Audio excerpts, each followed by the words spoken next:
Hi everyone, আশা করছি তোমরা সকলে খুব খুব ভালো আছো। অনেক দিন পর আজকে আমি একটা ভিডিও নিয়ে চলে এসেছি। আজকের ভিডিওটা হচ্ছে আজকে আমাদের নিমন্ত্রণ করেছে বিয়ে বাড়িতে। তো আজকে সেজন্য আমি রেডি হতে চলেছি। আর সেটাই আজকে তোমাদেরকে আমি শেয়ার করবো। আমি আজকে করেছি এই বিউটিফুল ড্রেসটা, দেখতে পাচ্ছ। আর যাও তো এখন ঠান্ডা টাইপের আছে, সেজন্য আমি এরকম একটা কোটও পরে নিয়েছি।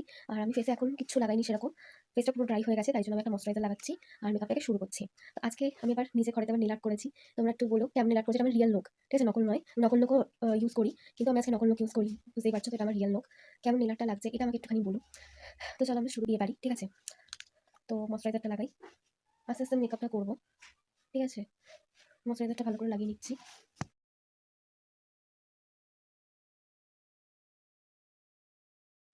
আর ভিডিও দেওয়ার তার আরেকটা কারণ হচ্ছে, এই দেখো আমার চোখটা কতটা ফুলেছে, দেখতে পাচ্ছ। পুরো চোখটা ফুলে গেছে পুরো ঠান্ডাতে।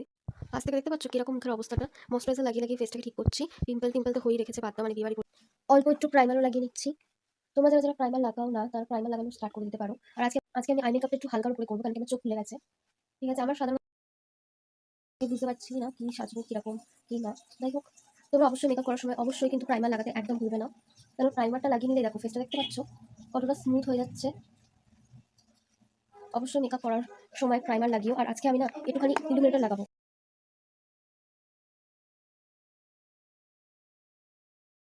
ফেসটা দেখতেই পাচ্ছ একদম গ্লো করছে, দেখো কতটা গ্লো করছে। ইলুমিনেটর লাগিয়েছি।